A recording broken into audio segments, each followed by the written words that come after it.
Chaim.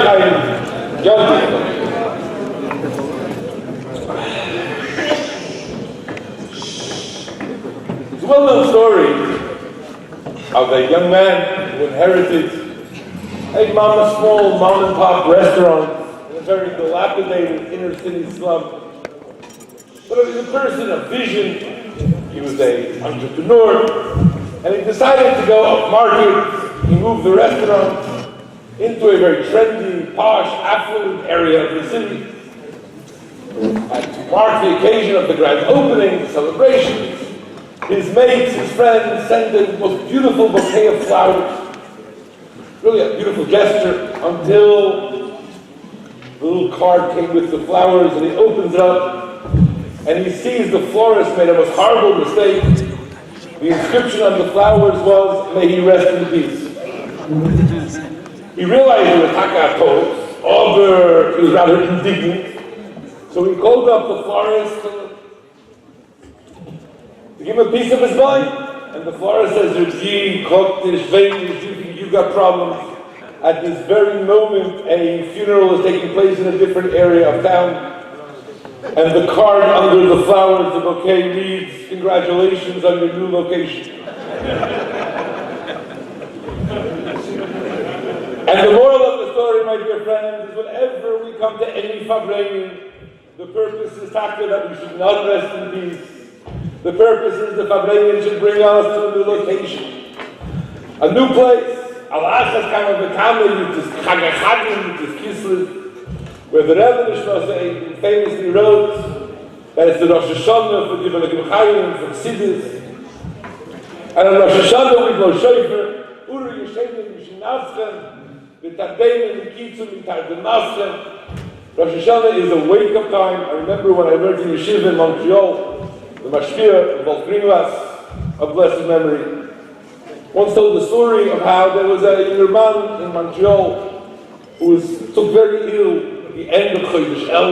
He found himself Rosh Hashanah, Yom Neroim, never in a hospital bed. And you can imagine someone who knows the Avodah the Avodah of Rosh Hashanah, Tamid Aleichem, and to be found in a hospital without a minion, etc., was debilitating.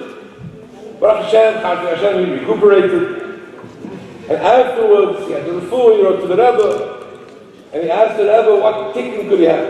And the Rebbe said that since you just Kislev is Rosh Hashanah L'Chassidus, if you make sure that with this Kislev will be the way, in fact, the Alter Rebbe once said, that he was told that with this Kislev should have the same union of the Slicha, the Chila, the Kapora, as Yom HaKippurim.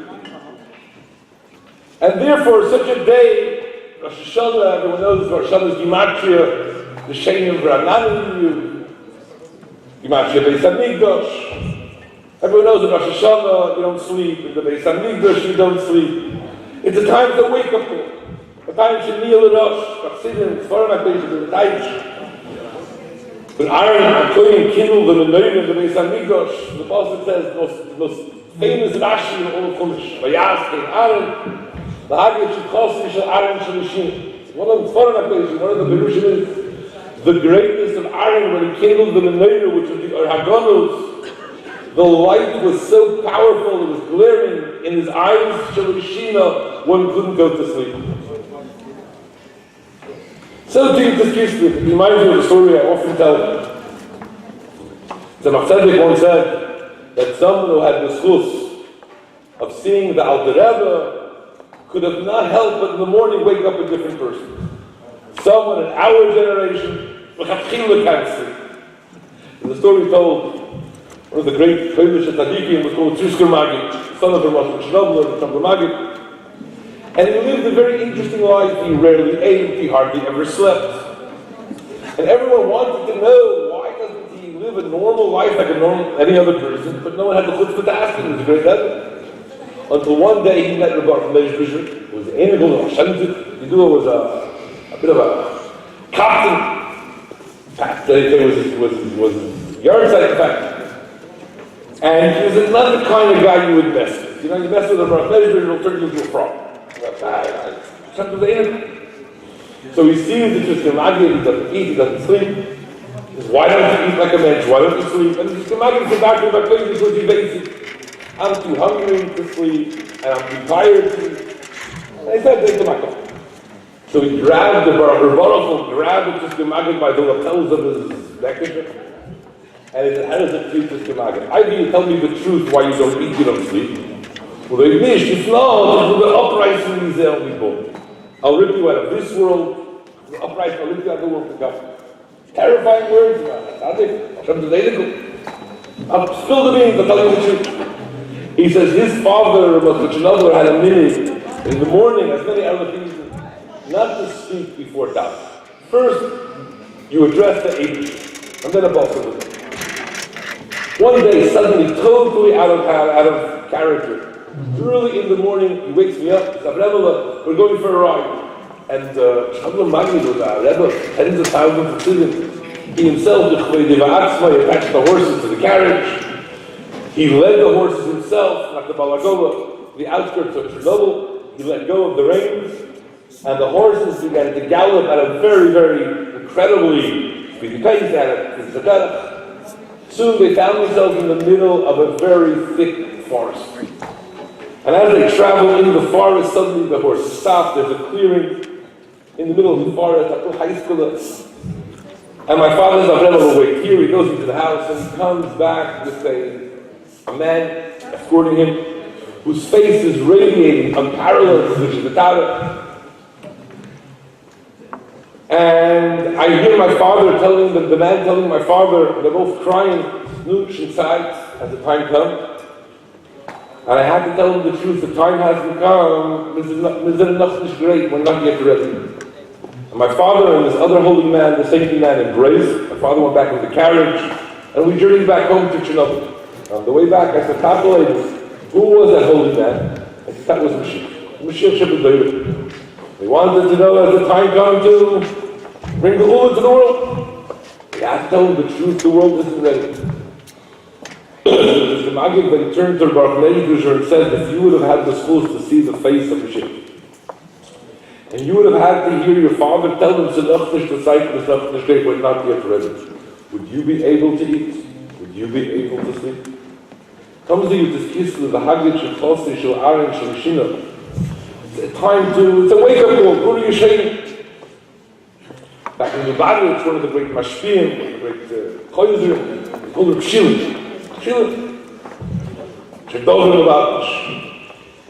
And he, before the Rebbe, he would say a long, deep mimer, an hour and a half on Rosh Hashanah, he would go to sleep. And his friends, the Chavidim, said, Shilin, right?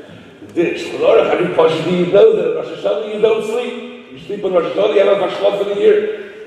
To which Shilin responded, better a Fashlof in a year than a Fashlof in a mimer. He was the Chayzer, he had to be totally alert.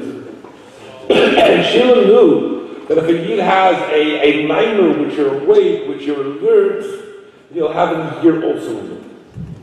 And this is before you even begin to Fabrein. And the Kudah that a person has to know about a Siddish Fabrein, the Frierdiker Rebbe once said Sichas. This is gewiss, it's certain that the Yilula special red letter dates in the calendar, the Rabbeim are surely Rachman on behalf of the Siddish. Aber what Siddim are conveya is vadus the Fabrein. It's like the Rebbe is sitting here and with the land that pound to the Balinwood. Like the Alter Rebbe. Yes, interesting story. I heard once.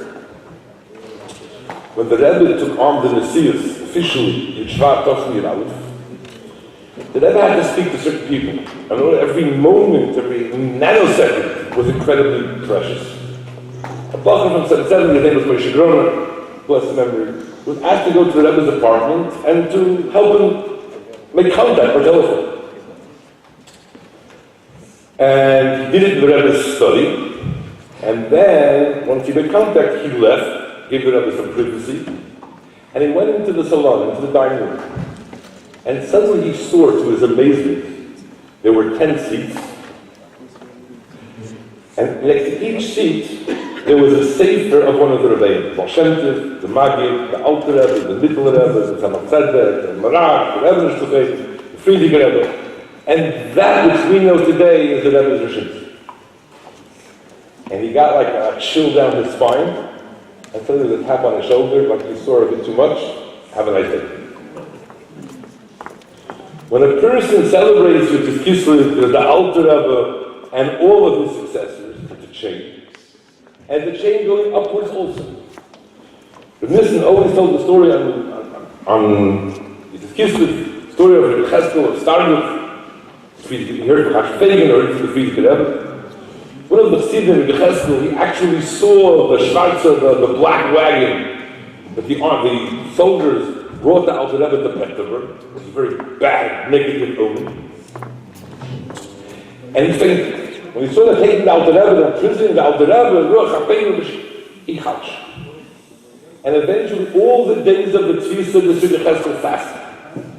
Until the night of Yudis Kislev, Vayir Tachkuf Nuntas, he had a cholam, he had a dream, and he dreamt, he saw a vision of upstairs, in the cosmos, and the higher levels, in Gan Eden, at the Ilula of the Magid, the Rebbe of all sin, and Yedu and Ilula of Tzaddik, all the Neshamas in Gan Eden gathered together to hear his Torah. And suddenly the Magid started crying, my Talmud, the Alter Rebbe, is in Tzvisa, Siddur is in danger. And they formed the Bezdin. And the Bezdin asking that Alter Rebbe has to be released. Who was the Bezdin? Rashbi, Shum Bayochoi, the Arizal, and the Holy Moshe. And once he got up from that column, he knew, we're on the way, it's going to happen. But he never left fasted that day, and he told his friends he's going to leave the world, and that will be a kapor, that will be the korban sacrifice, and the Alter Rebbe will be released. And when the idea, they didn't have all these machineries in those days, when the news comes to the town, they should go to his cave and pour mashka over his roof. When we're sitting by a Fabrein, who's here? You have 7 generations of the Siyach Chabad. You have the Magid. You have the Malshentin, and it goes back to the Ma'ila Ba'Kodesh. You know, there was this very special, unique connection. Site to Rashbi, site to the Arizal, Rabbi Chabad, it's called Nusach, the Siddur is called Nusach Harit. Why? That is all Nusach Sfar is Nusach Harit. What's connected to Chabad and Nusach Harit? Couple of stories. One is that the Moshe set up shop, Kavolos, different than the Arizal. And he said the Arizal up to 5 the highest Madreis. And so Moshe will take us 80 years to be massive, that which the Arizal understood in 2 hours of sleep. After he came, Moshe had a different set. And the Moshe accused one of the Paris Arizal is matching. People who have limited understanding, from a limited perspective, could misunderstand the Arizal. So the Arizal told the Moshe, not the Chaper, here's a pen, and you write. And if Siddim said, who was the pen of the Moshe in the Magid, that's the Alter. You do it, the famous word, it's for my condition.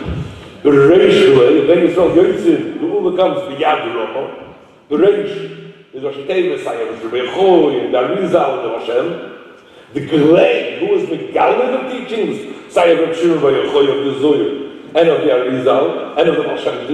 That's the Glei, the Alter Rebbe, who brought it down in a way, in a level that we can understand. And one time, when the Magid was saying Torah Bashal Shudus, suddenly a young man with a red beard, who no one recognized, sat down next to him. And when the Magid was saying his Torah, he was mama shaking his head, affirming everything is true. And the Alter Rebbe, who was the youngest Talmud, who was sitting at the back of the table, he asked all of his Chaverim, all of his colleagues, who is that man suddenly was sitting mamash next to the Rebbe? What man? Nobody saw it. So if nobody else saw him, and he did see him, so Alter Rebbe got the strength, and he went over to the Magid to know his identity. I was there to see him, no one else.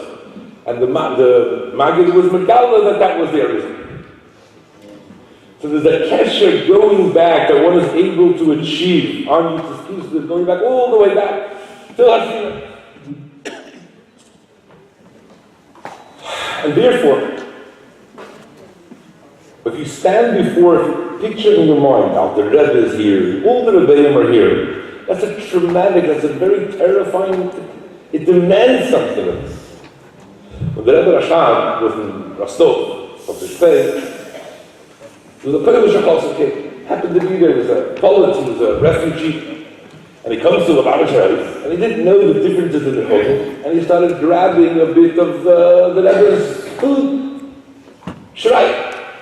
So the Rebbe Rashab gives him a look, like, what are you doing? Why are you stealing my food? But Polish Chazan, if you do my, he says, Rebbe, steht before him, if you eat the Shrei and the leftovers, it's the Zakir, elevator, it's fine, it's no. To which the Rebbe Rashab famously said, my shrine is not Mezakir, my shrine is Mechayim. If you eat my shrine, it demands something. Someone who, all of us who have the schus to eat the shrine from the Rebbe, from the Alter Rebbe, it demands something. You know, there's a Heichens format there from the Bachayim from the Abrutsch, which always hit me when I saw it. This week's parasha. They tell by heat, after 3 months, they tell that Zonsa Tomer Kalosa the Gamhara was she was straight, no fidelity, no. So Yehuda says, so the he Shokal Chamir, she sends a message back to her Shver saying, Hakim, look deeply, Mechi Semes, the Matter, the Tzil. Which Yehuda responds, Sotkim Men, she's right, I can give her Shayla. How do you understand this? The story told, one day on Chanukah, Chanukah, Seder in Yeshiva sometimes is a bit more lax. So after, because later his Bachram was sitting in this medrash, messing around with playing cards. Suddenly, the Lev comes out of his Hegel culture. He goes over to one of the group of Bachram, goes up to one Bacher and whispers something in his ears. The Bacher turns white, begins to shake like a leaf, immediately leaves, and he takes the Gemara and he starts hurling. So his Chaver asks, what did the Rebbe, why did the Rebbe pick you out of my His meaning is, Sigid was, Erev Rosh Hashanah to be Mezakah themselves, Mezakah other Yidden, the meaning was you don't collect stocks. They take the city, divided strategically, and he was given the outskirts of the city, and there was no time to get back that night. They found a sign for him, where he'd eat the Yosef, for that Rosh Hashanah, where he'd sleep, and early in the morning he'd come back to his family of this for years. That night, he was very tired. A Bachar sitting in the living, he wasn't used to going around collecting door to door, which is those not used to it, in this world. It came to Ma'ariv, the first night of Rosh Hashanah, he was so found after, so he was so tired, he fell asleep. And he sat there and he slept. And after Ma'ariv, everyone went home, the Kiddush, was Yosef, he slept. Suddenly he wakes up, and there's Chushich Mitzrayim, which is dark, can't see what's happening, right? And he doesn't know what. And he had a cholam. And in the cholam he saw his neshama was being judged in Be'ez Shumayot Rosh Hashanah. And they said, oh, his head finished. Give it a distance. Aveda, bingo, he's gone. Probably Moshe Shos. In the cholam he sees his Rebbe, the Lev, coming into Be'ez Shumayot and saying this is injustice. He takes a chayis. I'm Orei. And okay, something good is it? We put your responsibility. Finished. By Yehikim Yisholah Ishchador, 3 months come later. Comes Rosh Hashanah, everyone's mamira, saying after 3 weeks, they tell Yehuda, Shein Yivovkin, that Zonsa Tomer Kalosa, Klal Yisrael was straight, Begam Horah was good. Oibazoi, get from the boss. So Tomer Yisrael tells the English, he shall hacken, look deeper in the inner recesses of every Yid's soul. A Yid wants Kirvas Leikim, a Yid wants to have a different outlook, a Yid wants to rise above the mundane, the superficiality of the world. To which the Eibishter said, Sotkom Imen Miki Alkein L'Satir L'Sheila B'ni. Gerechtes Jesses Yisrael, because the Eibishter didn't send Sheila, Sheila refers to Akiya, Rishila, V'likas Amin, refers to Mashiach. So you sit basically at a Fabrein, and there's this Eirus, I want to tell you something, there's a great rabbi, I happened at the school, I knew him, Talmud Rebbe, right, Yisrael, right, Toshadi, Tzmin Zigi. He went to live in Montreal, he moved out of Israel, it's a very deep avoid. He doesn't buy it now. And it became a pusher of the base Israel, they would walk, it was an anti-tifazok. And we would walk every Shabbos in the heat, in the snow, in the sleet, from Shalashudas, from bases from Bayit Hagan till Gula, to get Mahalach for every young person. And on the way, in the older years, the Egged bosses, the Rahman started working on Shabbos. So he wouldn't stand for it. He would stop and try to encourage people not to go on the bus, on Shabbos, and Shalayim. And he got into conversations with people, etc., etc., etc. Every week, by the time he got to the Rabbi's visit, so this Medrash is Shabbos. So his Einabah, a friend with him, he asked him, Zayda, why are you matriach every Shabbos to schlep all the way from Bayit Hagan by foot from out the Zokim to get to the base of this Medrash? You don't get there at the end. You don't achieve your objective. You don't get to your destination. By the time you're there, you're going to down my everything, and I'm going who's there. Told the Rebbe said a million things. When Moshe Rabbeinu would say, Moshe Gekha Sohoyim, the not boys become Slovakna, the Hoyim come to Vakish Hashem, Yetze went out of the camp, he went to Moshe Rabbeinu. Rashi says, the Hoyim come to Vakish Hashem, they were going to Moshe Rabbeinu. Why do they come to Vakish Hashem? Says Rashi, I'm really digging deep in Rashi. Mikan shall Vakish b'nei Zokim ki l'mekabel t'nishim. It doesn't say I'm a vakish b'nei zokim ki vakish b'nei Hashem, or I'm a kabel b'nei zokim ki kabel b'nei Hashem. What does Rashi say? I'm a vakish b'nei zokim. If a person has a bikush, a person has a shekifa, a person is yearning to be in the presence of tzaddikim, to be in the presence of a Rebbe, the bikush alein is ki kabel b'nei Hashem. Whether you get there or not, that's not the point. Where is your bikush? A person is judged by his shekifa. But where is his desire? So we sit out in the Kislev Fabreinen. We have the Rebbe in front of us, Rabbi Yoel, celebrating, Chazan. Always told the story. It was a young bocher. They between in Tel Aviv. In the old days, people didn't know as much as today. It was coming Rosh Hashanah, and he had to write a pan to the Rebbe. The bocher had a clue how you write a pan. What's a pan? Who got one where? So the Mashpir of Shel Brook was teaching the Bachar how to write a pan in the Nefesh. Punkt Rabbi Yoel, the Bachar, he couldn't make it. He missed that, whatever. He went to the Shel, the Mashpir, he missed it. Come to Zalman Moshe. Moshe was a celebrated Chazan. I never had the privilege of knowing him. He was my Mashpir's Mashpir. And the foot of was his. So Zalman Moshe comes into about 11:30 in the morning. And he said it's the first time in his life he sees a year at 11:30 a.m. still with Talis and still with Davids. So his Merabbis didn't come back in an hour. Comes back in an hour. And Zalman Moshe tells Yo, what do you want? I want to learn how to write a pan. There must be a child telling me. Okay. Just bring me a paper and a pen. Bring him a paper and a pen. He starts writing the letter Pei of the letter of the Rosh Hashanah on front pan, and he started crying his eyes. They couldn't regain his composure. So Jay will come back in another hour. Came back in another hour, and the same scene repeated himself. It happened 3 times. And afterwards he said, I never learned from Dr. Moshe how to write a pan, but I understood it's something very, very profound. Standing in front of a Rebbe, giving a pidyon nefesh, is something, but see them relate that when the Rebbe was a young boy, he had an older brother, the Razor, Zalman Aaron.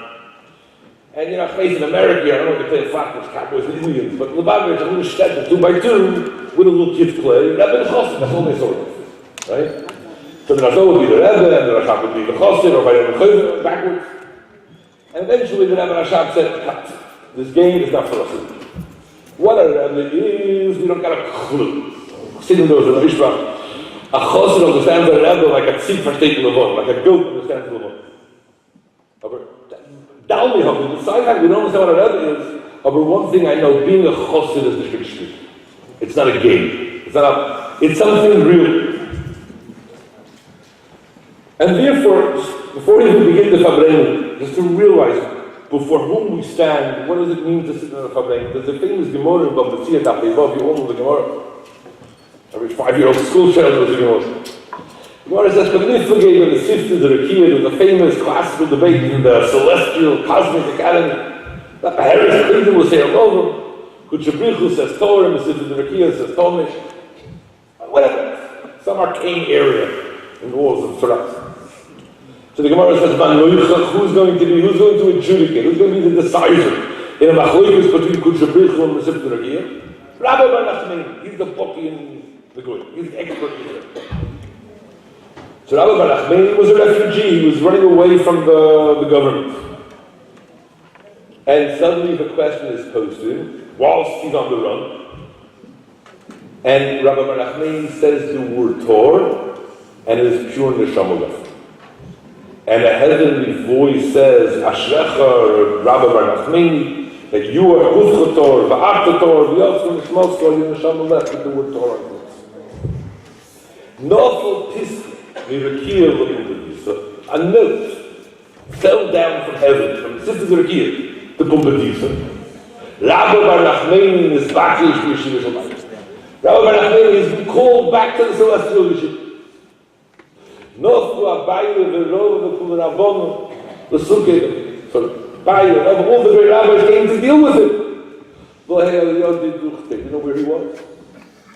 Suddenly they see over the agam, over the swamp, the Sipora and the Halta, these birds, which are hovering round and around the same site. The Shmami no Hosim. Where can we find Rabbi? There. What's the shot?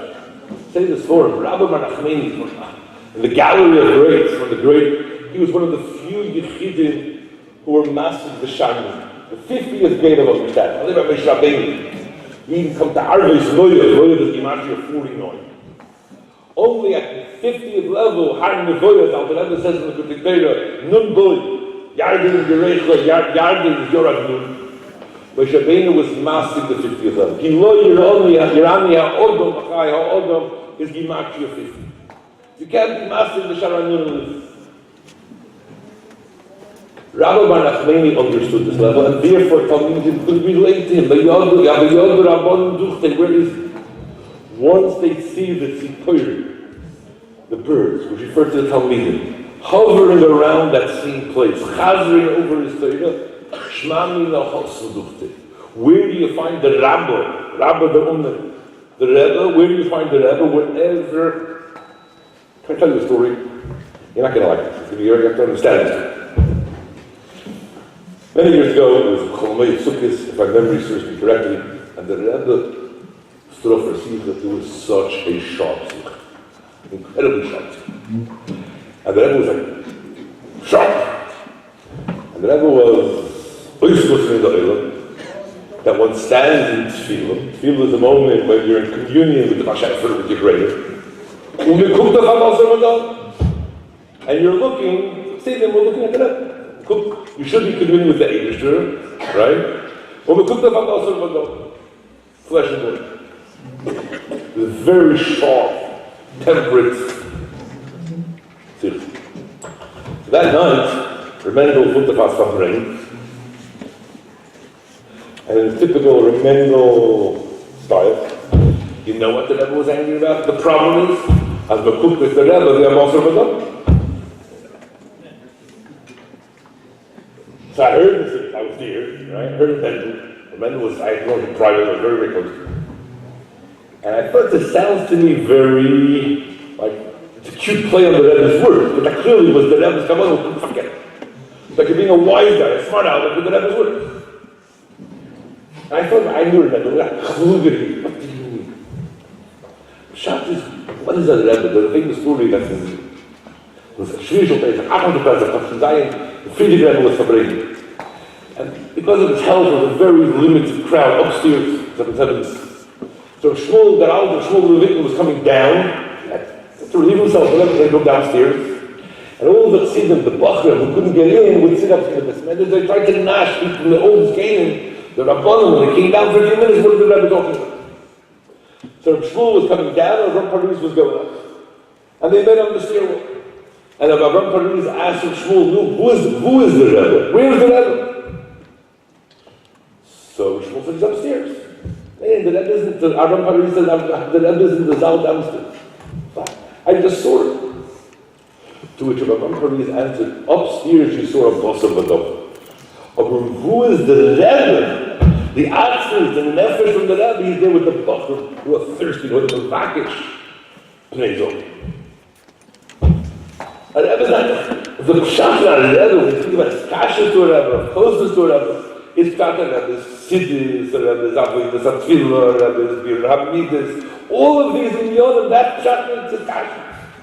And that's the inyonim that a yid has to give oneself over at this period.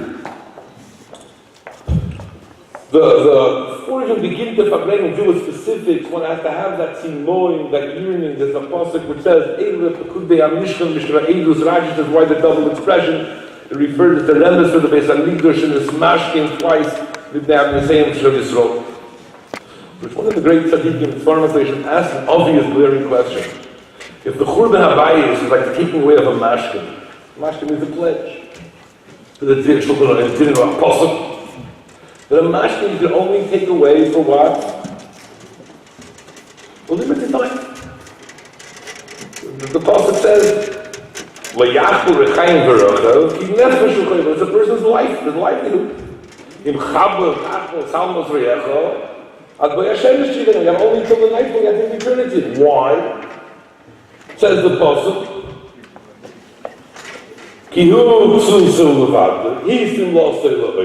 that's his garment which he wears, which covers his nakedness. Right? But how could he slumber? Right? Without. What? Say this format, if the Beis HaMikdash is a mashkin, then how are we going to go this for 2,000 years? Why isn't the English that keep his own Torah? The answer is, you know why you have to give it back to mashkin right away? Immediately? Because it's your life. He never should be.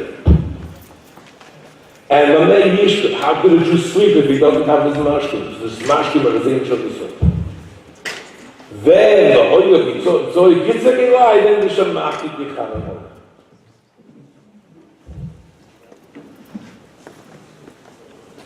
There were Siddim, you should know, just that Haga, who were able to be Zoicha. I heard there was a label Kaplan had a father, Roshim Kaplan. I remember he told the community to Leisen. There was a young chassid who was called up to Brazil, to the draft in Russia. And in those days, it was like a death sentence. So he went for 2.5 days, by 14 journey to it from Pilbach, the Rebbe Marash. And the Rebbe Marash said, don't worry, they're not going to take. You give him Tishrei, Rashi was installed. He figured the Rebbe, will keep his words.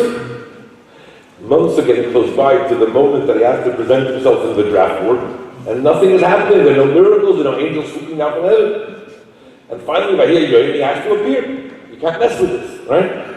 And he thought that Rebbe Rash promised him, surely nothing happened. The Rebbe let him down. So he has to go to Brazil, right? He's standing there, and he's waiting in line, and there's a kiddish, like nervous wreck. And he's waiting in the queue, and suddenly for one thing, he looks back, and he sees the Rebbe Marash is standing there right behind him. Hello? This is after you give audition. The Rebbe Marash is no longer physically in the world, and he sees the Rebbe Marash mamish back of him. If that happened to you, you get the fight of the Lord in you, like he's quivering, he's shaking. He's out of his mind. They have to go into the room, into the office, wait for another in a long queue. Which doctor he has to go? Which room? Right? There's a different deal. The back of his eye, he looks. He starts perspiring, he's schwitzing bullets, and then he goes to the doctor, right? His pulse is rapid, his heart is beating, the guy is older than the organs, no bodies. The doctor takes one look at him and says, screaming, I don't know, sick people, you send him to me? Out of here, don't dare come back to me. Then he understood the Rebbe was by him, he was there because the Rebbe was physically much so.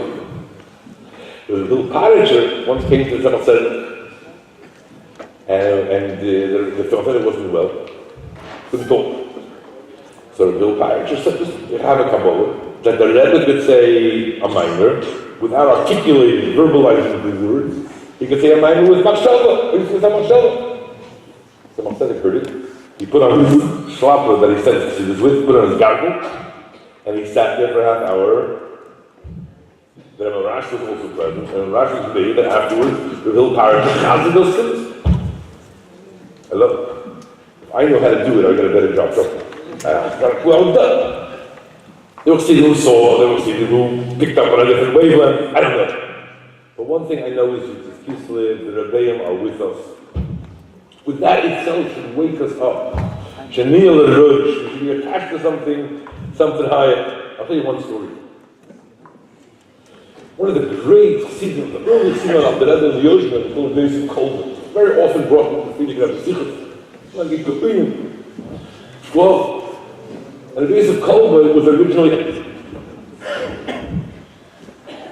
he's what you call in today's politically correct climate, civically challenged. Right? Bitter opponent of Hashem. And he spoke openly in words that couldn't be said.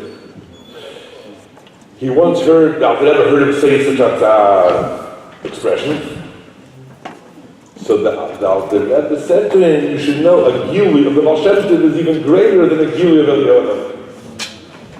When Mishnah does, I can more Mefuresh. With Kolbe, Yishmael came, with Kolbe, and shot on his fingertips, instantly go, Gemara Mefuresh? Yeah, Gemara Bava Tzia. Everyone knows the famous Gemara that Eliyahu Hanavi used to come every day to visit the Rebbe. One day he didn't go, and he was Megala, then Rosh Chodesh, Avraham, then afterwards Yitzchak, then afterwards Yankov Daven. Wanted to save time, he was busy in heaven, then he was busy in heaven. Wanted to raise them together, the Blitzei Haggadah, Avraham and Yankov together. And they would ask for mercy, and Mashiach would come, the Gula would come prematurely, before the time. To which Rabbi asked, the nation of the Gvasa, is there anyone alive today who has a power in his davening? Yeah, the B'chiyah B'chiyah.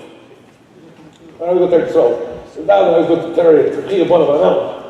And then I heard that, I remember the text was very all these shoes on it. Anyway, B'chiyah B'chiyah. There was once a famine, there was a Tzirus Kishonim, the rain, and Rabbi brought the B'chiyah B'chiyah to daven for the Yom. They said, Mashiach Baruch, then it started raining. The wind started howling. Burn the Geshem, and it started raining. They were about to say Mechayim Eisim B'Rachim Rabim. And in heaven, they said, who was the one who was the earth winds to mankind? Eliyahu. They took 60 pulse in the Nura, flashes of fire, and he was Eliyahu, and they sent him down to stop the B'chiyah B'chiyah, completing the rest of the Chayim Eisim. I said, come on, I didn't make it up. Come on, Baba. Trust me. Don't trust me. Look at yourself. You hear what I'm saying? So Eliyahu, I know he was the Galil Rozin, and he got Shushin Pulse in the Nura. The Baal Shem HaKadosh is the Galil, the ultimate, so the Emes HaKosim Maru, the Kutzum and the Zechel Kutzum. We forget, baby, was happy. So the Yosef Kolbe was, I don't know, since I was getting fired. But you're only a third generation. You're not a top of Baal Shem, you're on top of the Magi, you're top. So that was also the Gemara Fresh. What we're talking about? There's a Shakmatari in Chaz where the Nitzuk is the keyboard, not the keyboard. And we pass the Nitzuk is the keyboard. If something is floating, it's like it's attached, it's like A's touching me. And the Ruma means the Kaibel means the Pronouns. If a person is attached to that Nitzuk, that's the flow that comes from Rabbi, from the Alter Rebbe, from the Seinu and the Sienu, he's Mechuber to them. And the Ebesh will help with that. There comes a Kislev, which is first and foremost a time to make achlota is halacharozo. I'm the small like your community in Manchester, and I heard such a chaim, a mo, and that's a rabon, and so much. Then if I go to the community, I actually make life difficult for rabon. Yeah, they have an easy life. There's so much to take their stretch. There's like, they're overflowing with whatever. With scissors, with legal, with them. Now, they don't have an easy life, they don't do it. Right? Over at the time like that, Rabbi Yosef said, to engrave in our hearts and our minds the connection to the Alter Rebbe, the scholarship, to what it's really about.